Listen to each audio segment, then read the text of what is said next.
You are vanishing. It happens so slowly you barely notice it. It starts with the hem of your trousers dragging on the floor pants that fit perfectly last year. It starts with the rearview mirror in your car needing to be tilted down. It starts with the feeling that the world is getting physically larger and you are becoming ... insignificant. There is a thief in your body. It does not steal your money, it steals you. It steals the space you occupy in this room. It grinds your vertebrae into dust. It dissolves the dense, heavy bones of your youth and replaces them with hollow chalk. By the time you catch this thief, usually standing in a doctor's office, confused, arguing with a nurse who tells you that you are 2 inches shorter than you were at 40, it is often too late. The medical term is age-related height loss. I call it the great shrinking. And I want you to listen to me very carefully. This is not cosmetic. This is not about how you look in a suit. This is the biological signal of a structure in collapse. When your spine compresses, your organs compress. Your lungs have less room to breathe. Your stomach is pushed outward, creating a belly even if you aren't fat. Your heart has to work harder to pump blood through a crushed system. But the worst part isn't the physical pain. It is the psychological erasure. When you shrink, you become invisible. People look over your head. You lose your authority. You go from being the head of the household to the sweet little old man in the chair. Your limbic brain knows this. That is why you feel that cold spike of fear when you see your reflection. You are looking at a predator called gravity, and right now, gravity is winning. It is eating you alive. They tell you this is normal. They tell you it happens to everyone. I refuse to accept that. And if you stay with me for the next hour, you will refuse it too. We are going to declare war on gravity. We are not going to use gentle exercises or generic multivitamins. We are going to use the lost biochemistry of the Roman legions and the cutting-edge science of bone remodeling to rebuild your concrete. We are going to stop the erasing. We are going to make you heavy, dense, and dangerous again. Welcome to the reconstruction. If you go to the pharmacy today, walk down the supplement aisle. You will see rows and rows of bottles labeled calcium, big white chalky pills. Sometimes they add chocolate flavor to them, like candy. We have been brainwashed since the 1950s with a simple equation. Bone equals calcium. Therefore, to fix bone, eat calcium. It sounds logical. It is simple. It is also completely dangerously false. Taking calcium supplements to fix weak bones is like dumping a truckload of bricks on a construction site where there are no workers. The bricks don't build the wall by themselves. They just pile up in the driveway and block the traffic. In your body, that driveway is your artery. This is known in medical circles as the calcium paradox. In the United States, we consume more dairy and take more calcium supplements than almost any other nation on Earth. And yet we have some of the highest rates of osteoporosis and hip fractures. If calcium was the answer, we would have skeletons of steel. We don't. So, where is that calcium going? It is getting lost. Without a guide, calcium is a dumb mineral. It precipitates out of the blood and settles in the first soft tissue it finds. It settles in your heart valves, aortic stenosis. It settles in your coronary arteries, arterial plaque. It settles in your joints, arthritis, and your kidneys, stones. You are turning into a statue on the inside, calcifying your soft tissues while your skeleton remains brittle and hollow. You are becoming a hard shell with a soft interior instead of a flexible, robust human. So here is my first command to you as your guide. Stop taking isolated calcium carbonate. Check your multivitamin. Check your bone support formula. If the main ingredient is calcium carbonate, which is basically ground up limestone, put the bottle down. Unless you have a specific medical condition and a doctor pointing a gun to your head, you likely do not have a calcium deficiency. You have a direction deficiency. You have plenty of bricks, but no foreman to tell them where to go. To understand how to fix this, you must understand the civil war happening inside your femur right now. Your bone is not a dead rock. It is living, breathing tissue. It is a construction site that never closes, 24 hours a day, 7 days a week. There are 2 teams of workers on this site, and their balance determines your fate. Team A is the osteoclasts. Think of them as the demolition crew. They are specialized immune cells. Their job is to dissolve old, micro-damaged bone. They spray hydrochloric acid onto the bone matrix to scrub away the cracks. They are necessary. Without them, your bones would become old and brittle. Team B is the osteoblasts, the builders. They come in behind the demolition crew and lay down fresh, flexible collagen and mineral cement. They pave the road. When you were 20, these teams were perfectly cinced. The demolition crew cleared the way, and the builders laid new road immediately. But now at 60, something has broken in the communication lines. A biochemical glitch. Your body is likely chronically inflamed. Inflammation from diet, stress, toxins is a signal that screams emergency to the demolition crew. The immune system releases cytokines, like interleukin-6, that tell the osteoclasts, work harder, tear it all down. We need raw materials for the war effort. Meanwhile, the builders have gone on strike. Why? Because the hormones that pay their salary, testosterone, estrogen, growth hormone, have declined. The foreman is gone. So you have a demolition crew working overtime on double shifts, and a building crew that shows up once a week. The result?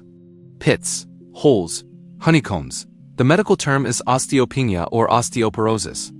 But the reality is, you are being hollowed out from the inside. Most doctors try to fix this with drugs called bisphosphonates. These drugs work by poisoning the demolition crew. They kill the osteoclasts. Bone density go up on the scan? Yes, but is the bone stronger? Not necessarily. Because if you kill the demolition crew, you keep all the old, damaged, brittle bone. You never get fresh bone. You just have dead bone that looks dense on an X-ray but snaps like dry wood under pressure. We need a better way. We don't want to kill the demolition crew. We want to rehire the builders. You might be thinking, okay, wise guardian, if milk isn't the answer and drugs are dangerous, what is left? To find the answer, we must look back 2,000 years. Consider the Roman Legionnaire. He marched 20 miles a day, carrying 60 pounds of armor, shield, and pilum. He fought in hand-to-hand combat where a broken bone meant death. His bones were dense as iron, and yet he rarely drank fresh milk. He was lactose intolerant like most of the ancient world, and he didn't have a refrigerator. What did he drink? He drank a sour, pungent liquid that most Americans today would spit out. But this liquid was the secret to absorbing minerals from his grain-heavy diet. It's a lost recipe called Posca, and before this hour is over, I will teach you how to make it in your kitchen for pennies and why it is superior to any calcium pill you can buy. Let's dig deeper. Why is your body dissolving your bones in the first place? Why are the osteoclasts working overtime? It's not just age, it's survival. Your blood is a very delicate chemical soup. It has a very strict rule. Its pH must stay between 7.35 and 7.45. This is non-negotiable. It is the Goldilocks zone of life. If your blood drops below 7.35, the enzymes that run your heart and brain stop working. You go into a coma and die. The body knows this. The body will do anything to prevent this. Now look at the modern American diet. Sugar, refined white flour, excessive muscle meats, burgers, steaks, without the organ meats or collagen, processed corn oil, soda, coffee. These are all acid-forming loads on the system. They produce sulfates and phosphates that acidify the blood. When you were young, your kidneys could handle this. They filtered the acid out into your urine easily. But as we age, our kidney function naturally declines. We lose about 1% of kidney filtration function per year after age 40. By age 70, your kidneys are slower. They can't dump the acid fast enough, so the blood starts to get slightly acidic. The alarm bells ring. The brain screams, I need a neutralizer. I need a base alkaline to cancel out this acid immediately before we die. Where's the biggest store of alkaline minerals in the body? Your skeleton. Calcium and phosphate are perfect alkaline buffers. They are basically Tums for your blood. So your body makes a calculated sacrifice. It commands the osteoclasts, go to the hip bone, dissolve it. Release the calcium into the blood to neutralize that soda he just drank. We will sacrifice the hip to save the heart. You are dissolving your own support structure to balance the pH of your lunch. This is called low-grade metabolic acidosis. It is the invisible thief. You don't feel it. But year after year, day after day, it is shaving millimeters off your height. But bone is only half the story. A skeleton cannot stand alone. We cannot talk about the structure without talking about the engine that moves it. The Greeks had a word for what happens to the elderly. Sarcopenia. Sarx meaning flesh. Penia meaning poverty, poverty of the flesh. Sarcopenia is the degenerative loss of skeletal muscle mass. And here is the hard truth. Bone and muscle are the same organ. They are not roommates. They are married. They talk to each other constantly. When muscle contracts, it releases chemical signals called myokines, specifically IL-15 and irisin, that travel to the bone and tell it to absorb calcium. If you have poverty of flesh, if your legs are getting thin while your belly stays round, your bones have no reason to stay strong. Why would the body waste precious energy maintaining a heavy, dense femur if the muscle attached to it is weak and withered? It won't. The body is ruthlessly efficient. It will shrink the bone to match the weak muscle. You cannot cure osteoporosis if you ignore sarcopenia. They are two sides of the same coin. Now, let me add a layer of science that most people miss. It's not just about losing muscle, it's about which muscle you lose. You have two main types of muscle fibers. Type 1, slow twitch. These are for endurance, walking, standing. They age slowly. Type 2, fast twitch. These are for power, explosive movement, catching yourself when you trip, getting out of a chair. As we age, we do not lose type 1 fibers very much. You can still walk around the mall fine.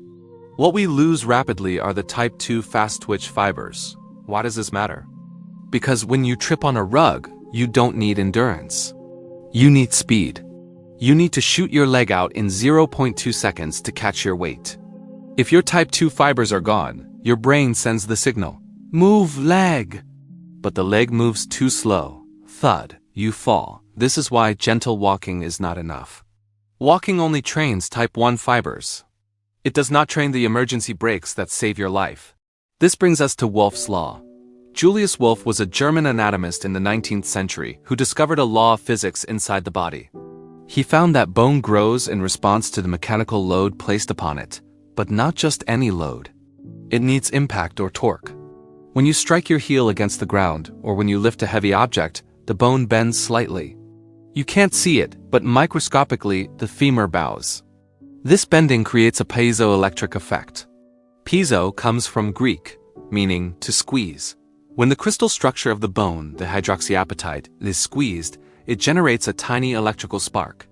Positive and negative charges separate. That spark acts like a magnet. It screams to the calcium floating in your blood, "Come here, stick here." We need reinforcement at this stress point. This is why swimming, while great for the heart and lungs, does almost nothing for bone density. The water supports you. There's no impact, no gravity, no bending, no spark. This is why astronauts lose massive amounts of bone in space. No gravity means no piezoelectric spark. You don't need to become a powerlifter or jump off boxes, which creates risk. But you need impact. There is an ancient Chinese Qigong technique called bumping the post. Simply stand on a hard floor. Rise up on your toes. Then drop down onto your heels. Thud. Do it again. Thud. That vibration, that shockwave traveling up your shin bone into your femur, into your hip ... is the signal. That is the spark. Do this 20 times a day. It costs you nothing. But it tells your femur, wake up. We are still using this equipment. We have identified the enemies. The acid diet, the muscle poverty, type 2 fibers, the lack of piezoelectric spark. Now we must bring in the reinforcements. I told you earlier that calcium needs a foreman to tell it where to go. Without this foreman, calcium kills you. There is a specific vitamin almost unknown to the general public until recently that acts as the GPS for minerals. In the 1930s, a dentist traveled the world to find out why indigenous people had perfect teeth and bones. He found a substance in their food he couldn't identify. He called it Activator X. Today, we know what Activator X is. And 90% of you listening to this are deficient in it. Let me tell you a story about Dr. Weston A. Price.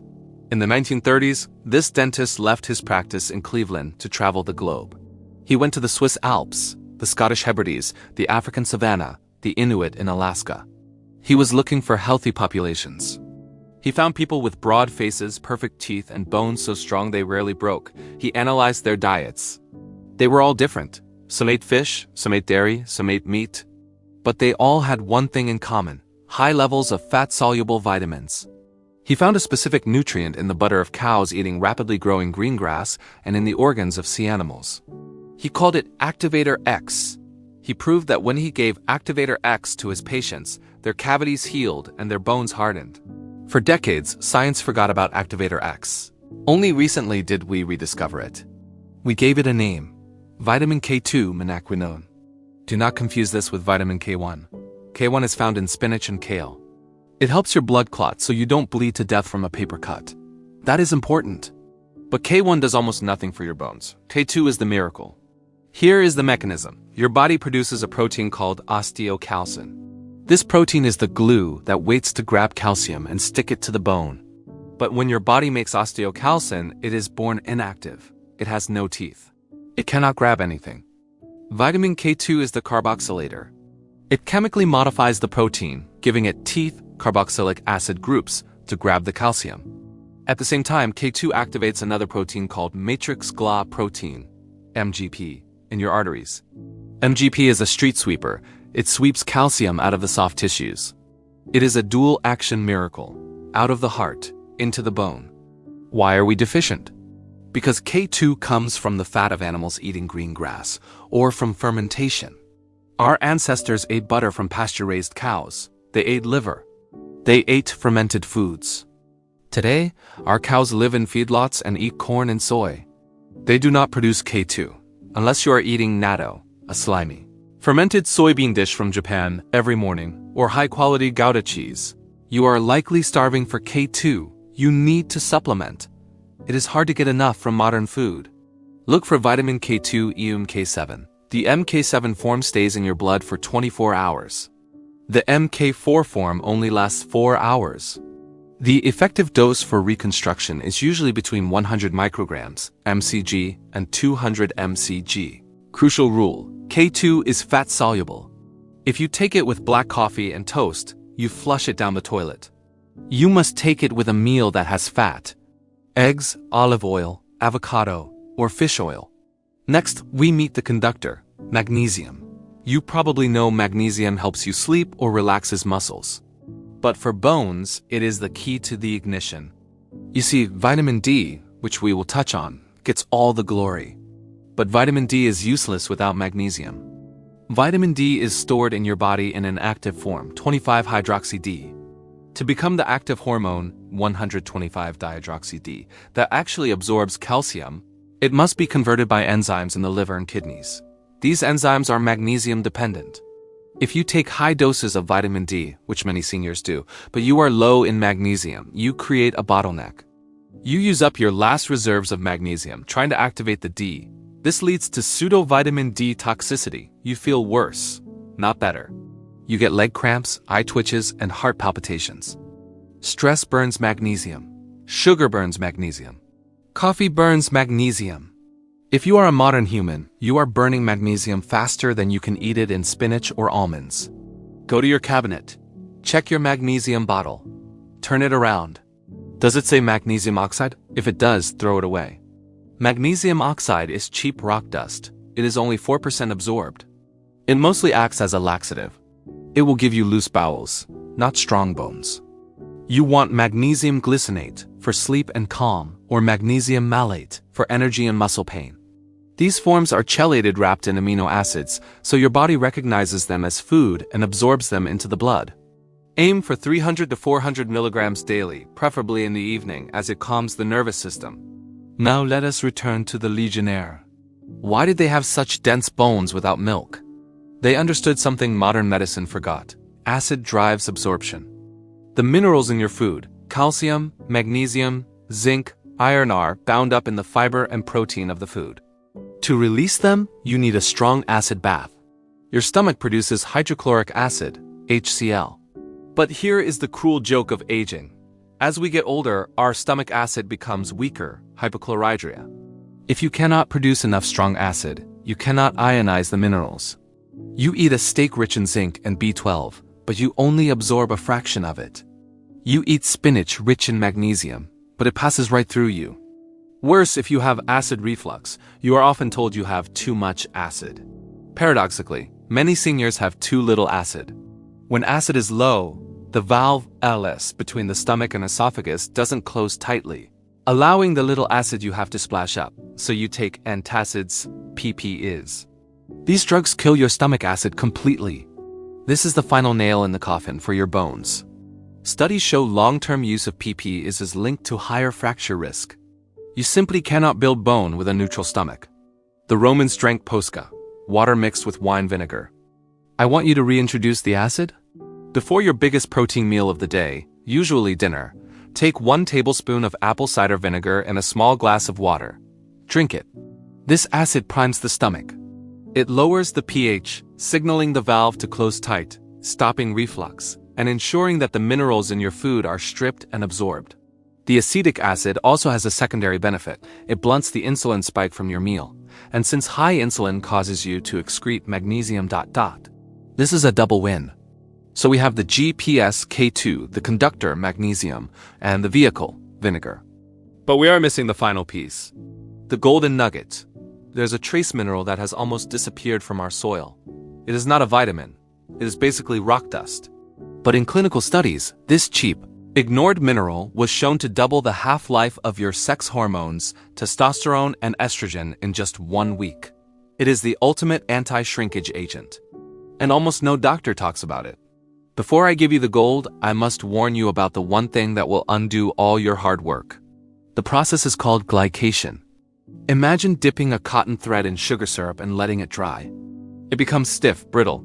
If you try to bend it, it snaps. This is exactly what high blood sugar does to the collagen in your bones. Your bone is not just mineral. It is a matrix of collagen protein, like a steel rebar, filled with minerals, the concrete. The collagen gives the bone flexibility. It allows the bone to absorb the shock of a fall without shattering. When your blood sugar is chronically high, and 50% of US seniors are pre-diabetic, the sugar molecules bind to the collagen. They caramelize your bones. This creates AGEs, advanced glycation end products. Your bones become like glass. They might look dense on a DEXA scan, but they have lost their tensile strength. One fall, and they shatter. If you want to stop shrinking, you must stop the sugar spikes. That is the price of admission. You cannot build a temple on a foundation of candy. Now, the final secret. The element is boron. Boron is found in soil. But modern industrial farming has depleted our soil. We used to eat 10 to 20 milligrams a day from dirty vegetables and fruits. Now, with washed, sterile, monocropped produce, we are lucky to get 1 milligram. Why is boron the holy grail for the aging body? Because boron is a hormone defender. In your blood, you have testosterone and estrogen. But most of it is bound up by a protein called SHBG, sex hormone binding globulin. It's like having $1 million in a safe you can't open. Boron unlocks the safe. It inhibits the SHBG, allowing your free testosterone and free estrogen to rise. Studies show that supplementing with 3 milligrams to 6 milligrams of boron daily can increase free testosterone and improve estrogen usage significantly within weeks. For a woman in menopause, this is critical because estrogen is the primary signal for osteoblasts to work. For a man, testosterone maintains the muscle that pulls the bone. Boron also acts as a plug in the kidney, preventing the loss of calcium and magnesium through the urine. It keeps the minerals in the body. You can buy a boron supplement cheap and effective, usually boron glycinate or citrate. Or you can eat the highest natural source, prunes, dried plums. But you need to eat about 6 to 10 prunes a day to get a therapeutic dose. For many, the sugar in the prunes is a concern, so the supplement 3 milligrams is often the cleaner choice. Let's condense this entire hour into a tactical plan you can start tomorrow. Print this out in your mind. Morning ritual. The spark. While brushing your teeth, perform the heel drop, bumping the post. Rise on toes, drop on heels. 20 times. Feel the vibration. The foundation. Eat a breakfast with protein, eggs, Greek yogurt, to stimulate muscle synthesis. Do not just eat toast and coffee. The sun. If possible, get 10 minutes of morning sun outside. Glass windows block UVB rays. You cannot make vitamin D through a window. Midday movement. Avoid sitting for more than 45 minutes. Get up. Do a sit-to-stand maneuver from your chair 5 times quickly. Train the fast twitch fibers. Before dinner. The acid. Drink your Posca, 1 TBSP apple cider vinegar, and a glass of water. Prime the stomach. With dinner, the construction crew. Eat a meal rich in protein and healthy fats. The supplements. Take your vitamin D3. Aim for 2,000 to 5,000 IU. Check levels with doctor. Vitamin K2, Mk7. 100 to 200 mcg and boron 3 milligrams. The fat in the dinner helps absorption. Before bed. The calm. Take your magnesium glycinate. 300 to 400 milligrams. It will help the bones remineralize while you sleep and deepen your rest. My friend, gravity is relentless. It pulls on us from the moment we are born until the moment we return to the earth. It wants to bring us down, but gravity is not just an enemy. It is a teacher. The bone only grows strong when it fights against gravity. The character only grows strong when it fights against resistance. Your height diminishes when you bow down to time. When you accept the diagnosis of frail, when you accept invisibility, I am asking you to stand up. To bear the weight of your own existence with pride. To feed your body the raw materials of a warrior, not a patient. Do not go gentle into that good night. Strike your heels against the ground. Feel the shock. Remind your skeleton that you are still here. You are still building. I am the wise guardian. Walk tall.